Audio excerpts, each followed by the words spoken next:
আদম আলাইহিস সালাম কি রাসূল সাল্লাল্লাহু আলাইহি সাল্লামের ওসিলা দিয়ে ক্ষমা পেয়েছিলেন? আমরা আমাদের দেশে শুনে আসছি আদম আলাইহিস সালাম 350 বছর কান্না করার পরে রাসূল সাল্লাল্লাহু আলাইহি সাল্লামের ওসিলা দিয়ে ক্ষমা চেয়েছেন এবং তখন তিনি ক্ষমা পেয়েছেন। যদিও 350 বছর কান্না করেছেন, এর পক্ষে কোনো দুর্বল হাদিসও আমি পাইনি, বা এর পক্ষে কোনো দুর্বল হাদিস আছে এটা আমি শুনিও নি, বরং এটা লোকদের বানানো কথা।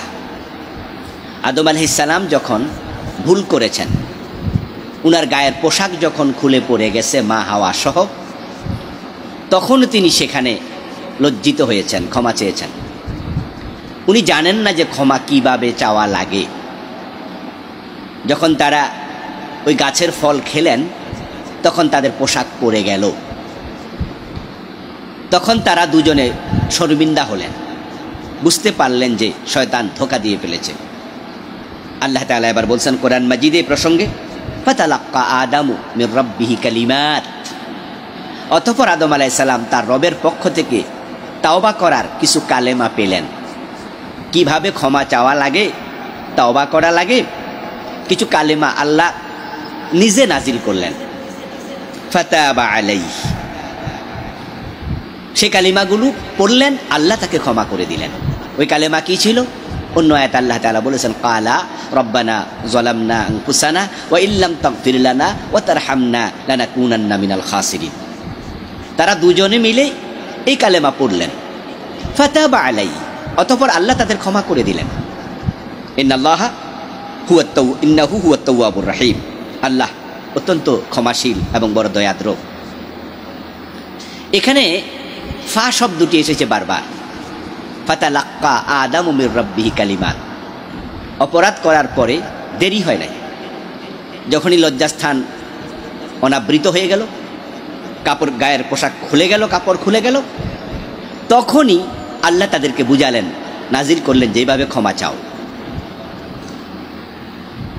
ফাকালা রব্বানা যালামনা, এখানেও পা আসছে, ফালিত তাকিব ফালিত তারতিব, কোনো কাজ সময় ক্ষেপণ না করে তারতিবের ধারাবাহিকভাবে করার জন্য, বলার জন্য ফা শব্দ আসে।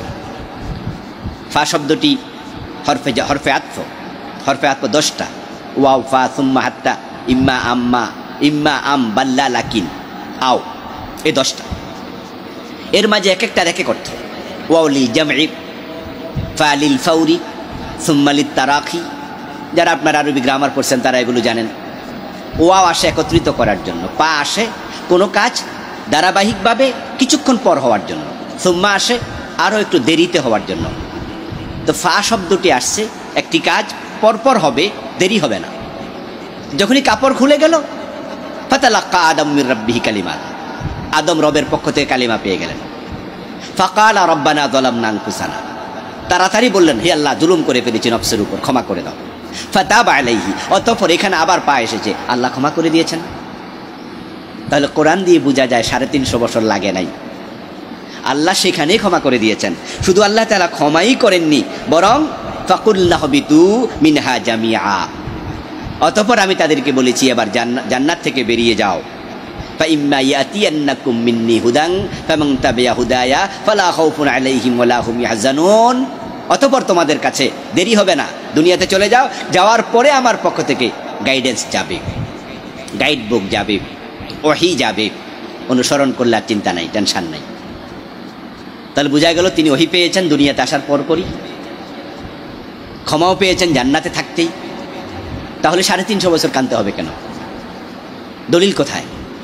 আর আদম আলাইহিস সালাম 350 বছর কানলে যদি আল্লাহ ক্ষমা করে, তা আমরা যা জুলুম করছি নফসের উপর, আমরা কয়দিন কানব? আমরা হায়াতে তো পাই না 70-80 বছর। আল্লাহ কি এত কঠোর? মোটেও না। এই জন্য ফাতাবা আলাইহি, কোরআনে আল্লাহ বলছেন অতঃপর তিনি তাদের উপরে ক্ষমা করে দিলেন। তো এখন যে হাদিসটা আছে, ওই হাদিসটা কি খবর?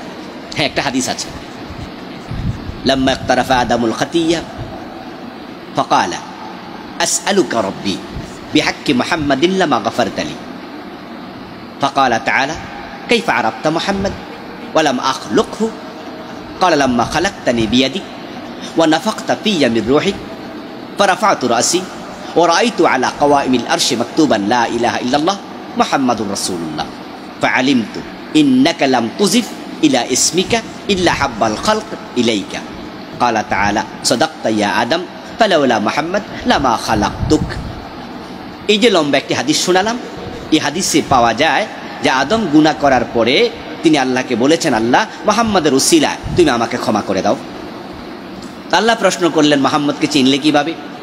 তাকে তো আমি এখনো বানাইনি। তখন আদম আলাইহিস সালাম বলছেন যে আপনি যখন আমাকে বানিয়েছেন, আমার মাঝে রূহ ফুঁকে দিয়েছেন, আমি মাথা তুলে তাকিয়ে দেখেছি আরশে আজিমের খাম্বার মাঝে লেখা আছে লা ইলাহা ইল্লাল্লাহু মুহাম্মাদুর রাসূলুল্লাহ। আপনার নামের পাশে আপনি মুহাম্মদ নাম যোগ করেছেন, এটা আমি বুঝেছি তিনি আপনার সবচেয়ে প্রিয় মাখলুক, তাই তার নামের উসিলা ধরে ক্ষমা চাইলাম। আল্লাহ তাআলা তখন বললেন, হ্যাঁ সাদাকতা ইয়া আদম, আদম ঠিক বলেছ, লাউলা মুহাম্মদ লামা খালাকতুকা, মুহাম্মদকে সৃষ্টি না করলে আমি তোমাকেও সৃষ্টি করতাম না। এই জাতীয় হাদিস পাওয়া যায়।